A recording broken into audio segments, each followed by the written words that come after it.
Hello guys, तो मैं ले आया हूँ बॉडी बिल्डिंग की बहुत सारी नई अपडेट्स। और आज की फर्स्ट अपडेट में हम बात करेंगे रायन टेरी और अली बिलाल की, और साथ में एरिन बैंक्स को भी इसी अपडेट के अंदर कवर करेंगे क्योंकि टायलर मेनियन ने रिव्यू कर दिया है मेंस फिजिक डिवीजन को भी। यस गाइस, मिस्टर ओलंपिया में मेंस फिजिक डिवीजन के रिजल्ट्स कैसे रहे, किस एथलीट को कहाँ पर इंप्रूवमेंट्स की जरूरत है और कौन एथलीट कितना ज्यादा शाइन कर रहा था, इस पूरे बारे में टायलर मेनियन ने अपने रिव्यू वीडियो में आकर हमें बताया। और सबसे पहले गाइस मैं आपको ये बता दूं कि टायलर मेनियन ने ये बोला कि it was a really good matchup between Ali Bilal and Ryan Terry, क्योंकि दोनों ही ऐसी फिजिक कैरी कर रहे थे जो हमारी मेंस फिजिक डिवीजन की डेफिनेशन पर, क्राइटेरिया पर पूरी तरीके से फिट बैठती हैं, डिफाइन करती हैं। फिर सबसे पहले यहाँ पर रायन टेरी की फिजिक को रिव्यू करते हुए टायलर मेनियन ने ये बोला, He did a great job of coming back. Obviously, he's always in great condition. Ryan's strength is his overall balance. And obviously, he has a great taper with a great midsection. And then when you go to the back, he has an amazing back that improves so much. So from the front, we see the balance with the shoulders and the arms. The chest is full,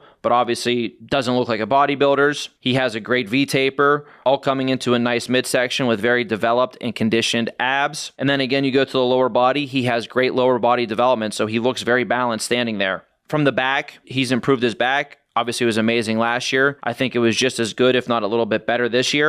Now, conditioning-wise, Ryan was very conditioned, but for me, he was just, in the morning, a touch on the flat side.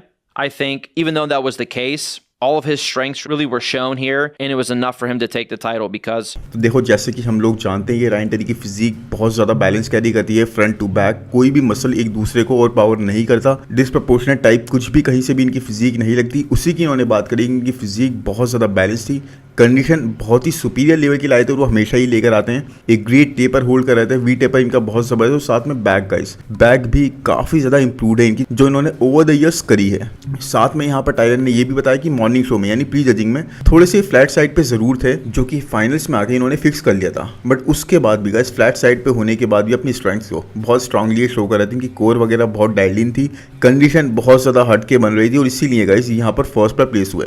बाकी सबसे ज़्यादा जो हम लोग जानना चाहते थे अली बिलाल की फिजिक के बारे में कि भाई टायलर मेनियन की जजेस की क्या ओपिनियन थी। To his chest, he can still use just a touch more to that upper chest, but the thickness improved. And his front pose is very strong because he probably has the best core in men's physique right now. The abs are very 3D, the obliques are very conditioned.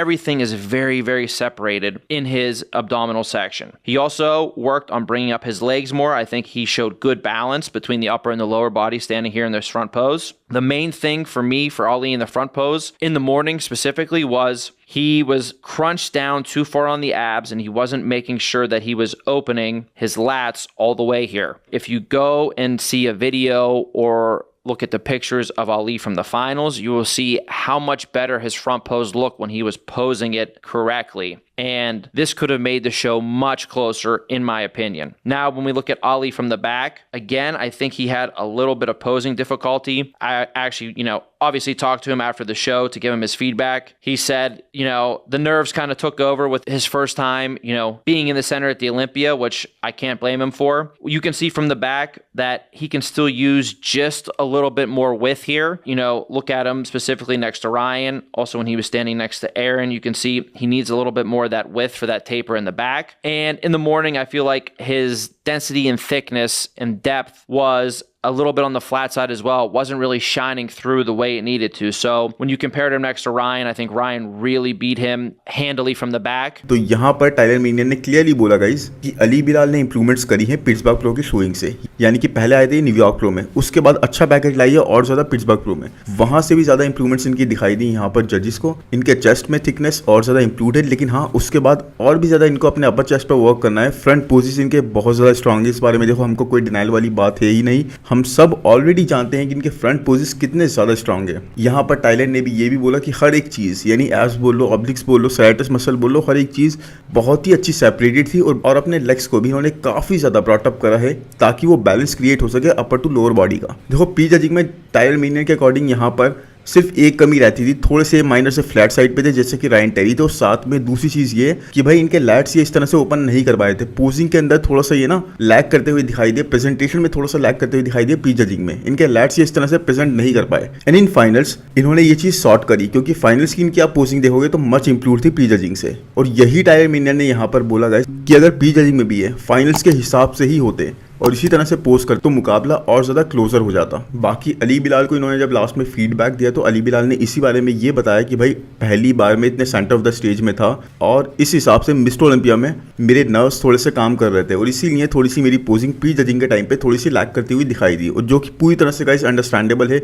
It was the first attempt जब इस तरीके से आप इतने बिल्कुल centre of the stage में हो, आपको इतनी लाइमलाइट मिल रही है, आप इस तरह से पूरी तरह से एक कंटेंडर बन गए हो मिस्टर ओलंपिया टाइटल जीतने के मेंस फिजिक डिवीजन से, तो पूरी तरीके से पॉसिबल है, किसी के साथ भी ऐसा हो सकता है। बाकी कितनी जल्दी ये देखो उन्होंने फाइनल्स में इस चीज़ को कवर अप करा। लेकिन गाइस साथ में जजेस ने ये भी बोला कि अपनी बैक पर इनको विथ डेफिनेटली ऐड करनी होगी, क्योंकि specially guys standing next to Erin Banks और रायन टेरी, इनकी बैक थोड़ी सी विथ के मामले में, साइज के मामले में लैग करती हुई दिखाई दे रही थी।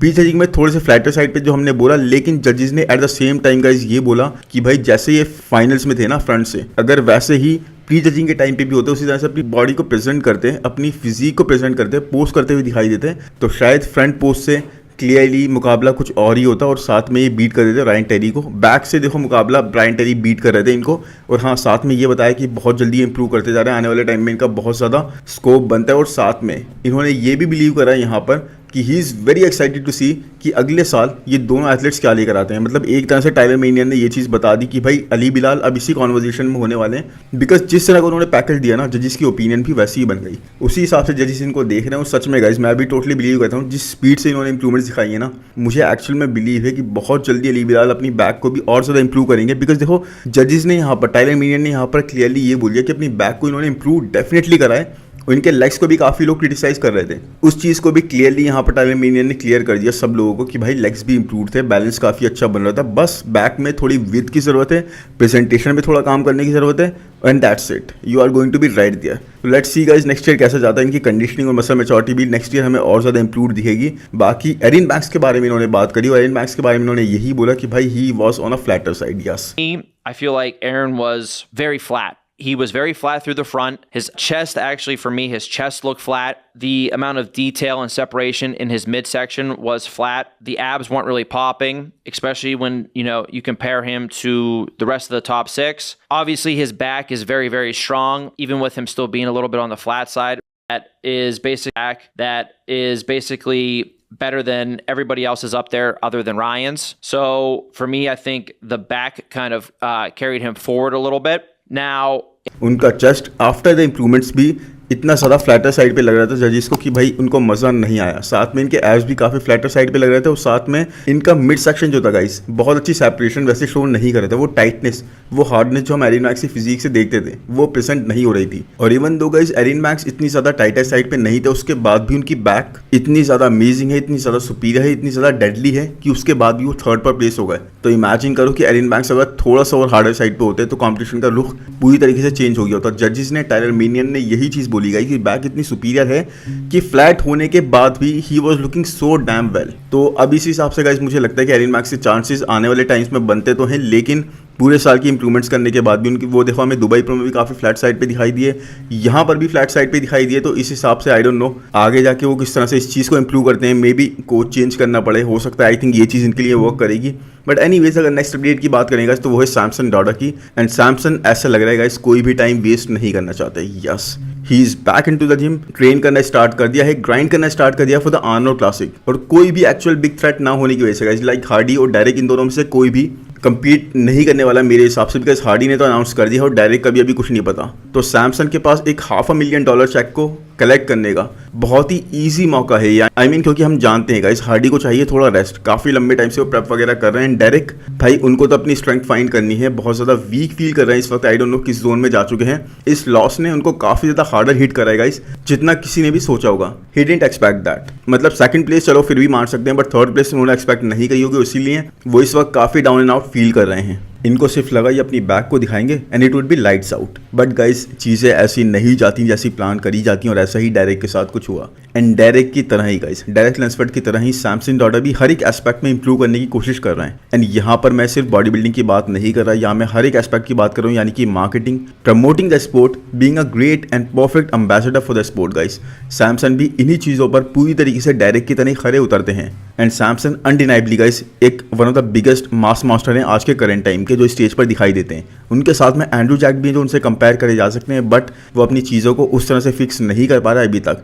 एंड उसके बाद भी गाइस मैं ये कहना चाहूँगा कि आर्नोल्ड क्लासिक में सरप्राइज मत होना अगर आप किसी तरीके से क्रेजी अपसेट होते हुए देख लो, क्योंकि देखो एंड्रू जैक हो सकता है सैमसन डॉडा को बीट कर दें आर्नोल्ड क्लासिक में। It is totally possible guys, कभी भी पॉसिबल है, जिस तरह से इस बार हमने सैमसन को बीट करते हुए देखा हार्डी चूपन को। और इस बारे में एंड्रू की टीम ने पूरी तरह से क्लैरिफिकेशन भी दी है। हमने साइको लुइस का वीडियो डिस्कस करा था जहां पर उन्होंने बताया कि क्रिस असीतो और साइको लुइस दोनों आपस में डिफरेंट रूट ले रहे थे और इसीलिए एंड्रू उस बीच में पिस गए। क्रिस उनको लाना चाहते थे बिगर साइड पे, जबकि साइको लुइस उनको उसी तरह से लाना चाहते थे जैसे कि टाइलर मेनियन ने उनको बताया था कि इनको थोड़ा सा और कंडीशन लेके आओ, हार्डर साइड पे लेके आओ, and that is it. But इन्होंने उस चीज़ को फॉलो नहीं करा और कॉस्ट यहाँ पर एंड्रू जैक को पे करनी पड़ी। एंड प्रॉबेबली गाइज इस बार ये लोग इस मिस्टेक को रिपीट नहीं करेंगे, बिकॉज अगर इन्होंने ऐसा करा ना गाइज और इन्होंने टाइलर के ओपिनियन को फॉलो नहीं करा तो मेरे हिसाब से गाइज फिर से एक बार मैसअप होने के बाद एंड्रू जैक इन दोनों को फायर कर देंगे। Yes, he will change the coach. काफी लोग एंड्रू को अभी से सजेस्ट करते आ रहे हैं, लेकिन साथ में गाइज यहाँ पर क्रिस लुइस ने लास्ट वीडियो में बोला भी कि अगर मैं एंड्रू जैक होता तो मैं हम दोनों को फायर कर देता, जो कि मिस्टेक हमने करी है उसके बाद में। और ये टोटली होता हुआ पॉसिबल मैं देखता हूँ गाइज इस बार, बिकॉज कई बार ऐसा हो रहा है कि मिस्टर ओलंपिया के टाइम जब सबसे मेन शो आता है आप वहां पर ही थोड़ा सा लैग कर जाते हो, उसके अलावा आप सब जगह अच्छा परफॉर्म करते हो। सो अगर बात करें सैमसंग की गाइस तो अभी तो कोई भी कंपटीशन उनके आसपास नहीं दिख रहा जिस हिसाब से ओपिनियन दी जा रही है, जिस हिसाब से उनको जज करा जा रहा है, जिस हिसाब से सिर्फ एस्थेटिक्स और मास को देखा जा रहा है। क्योंकि ना सोशल मीडिया पर एक चीज और निकल के आ रही है कि बहुत सारे बॉडी बिल्डिंग गुरुज की ओपिनियन ये है कि भाई जस्ट बिकॉज सैमसंग के पास वो मैसिव साइज है जो कि कोई होल्ड नहीं कर रहा इस टाइम पे, उनको इतना ज्यादा कंडीशन आने की, इतना ज्यादा हार्डर आने की जरूरत नहीं है जितना कि हार्डी वगैरह आते हैं। वेल ये चीज गाइस क्लियरली आपको बता दीजिए कि बॉडी बिल्डिंग इस वक्त कहां पर रुक कर रही है। Unfortunate but it is true कि मास मास्टर एरा थोड़ा वापस तो आ रही है, लेकिन without conditioning. But now guys last year जो हमने न्यूज और इशू वगैरह सुने थे सैमसंग के साथ में, वो इस बार 10 टाइम्स और इंक्रीज हो सकते हैं, बिकॉज थोड़े से हमें हिंट्स तो दिखने लग गए उस चीज के ऑलरेडी। और last time he was not mister Olympia, इस बार मिस्टर ओलंपिया है, तो हर एक चीज बिल्कुल ना एम्पलीफाई होकर बहुत ज्यादा हमें दिखाई देगी। फॉर एग्जाम्पल आपने ये तो सुना ही होगा कि सैमसंग डॉडा की जो वाइफ है मान लेना, उनका सारा क्रेडिट एक तरीके से उनके एक दूसरे कोच लेके जा रहे हैं जो कि सैमसंग को उनकी टीम के साथ में मिलकर ट्रेन कर रहे थे। अब इस बीच में गाइस सैमसंग को अगर वो ट्रेन कर रहे थे तो उनका क्रेडिट लेके जाना मुझे गलत भी नहीं लगता, लेकिन सैमसंग का कहना यहाँ पर यह है कि इनको क्लियरली हमने बता दिया था कि भाई आप सिर्फ इसी एस्पेक्ट में हमें सपोर्ट करोगे, हेल्प करोगे, और उसकी पब्लिसिटी भी इनको दी गई। लेकिन ये जितना ज्यादा इन्होंने करा उससे कहीं ज्यादा क्रेडिट लेके जा रहे हैं और मेरी वाइफ की तरफ से ऐसा दिखाने की कोशिश कर रहे हैं कि सारा कुछ मैंने ही करा है। बट एनीवेज ये चीज़ें तो अब चलती रहेंगी गाइस। बॉडी बिल्डिंग में इस वक्त काफ़ी ज़्यादा चीज़ें चल रही हैं और कंट्रोवर्सीज वगैरह ऐसी बातें बहुत ज़्यादा सुनने को आ रही हैं। लेकिन इस बार guys everyone is coming after him. Samson Dauda इस बार टारगेट पे हैं, बिकॉज यही होता है आप जब चैंपियन बन जाते हो, no matter who you are, no matter where you are from, हर कोई आपके पीछे लग जाता है। And that is why guys Samson अभी काफ़ी ज़्यादा हार्ड वर्क करना स्टार्ट कर चुके हैं और अपनी फिजिक को एस्पेक्ट करने के हर एक एस्पेक्ट में ये लग चुके हैं, अपनी विक्ट्री को ग्रांटेड ना लेते हुए।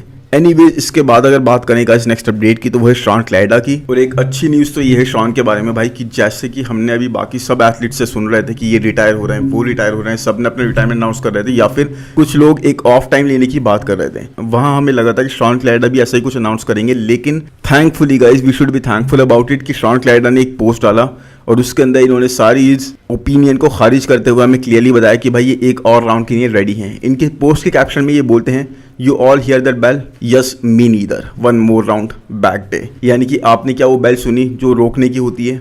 नहीं, मैंने नहीं सुनी, मैंने भी नहीं सुनी, एक और राउंड के लिए हम तैयार हैं। तो वही गाइस शॉन क्लाइडा अभी अपने बूट्स हैंग करने के लिए रेडी नहीं है, he is trying to fight one more time. और मुझे लगता है गाइस अब मैट जेंसन के साथ तो ये ट्रेन करेंगे नहीं, बिकॉज मैट जेंसन ने अपना कैंप एक तरह से पूरी तरह से खत्म ही कर दिया है। सो लेट्स सी किस कोच के पास जाते हैं। बट सबसे अच्छी बात तो ये है कि शॉन हमें compete करते हुए दिखाई देंगे।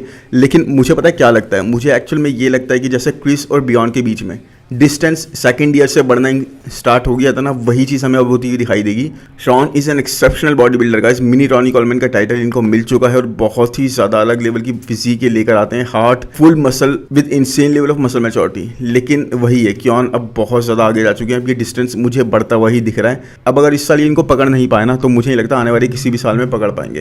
प्लस देखो एक शॉन क्लाइडा ने अपडेट भी डाली है, यहाँ पर ये दिखा रहे हैं अपनी फिजिक को जो कि मिस्टर ओलंपिया से 10 दिन पहले की।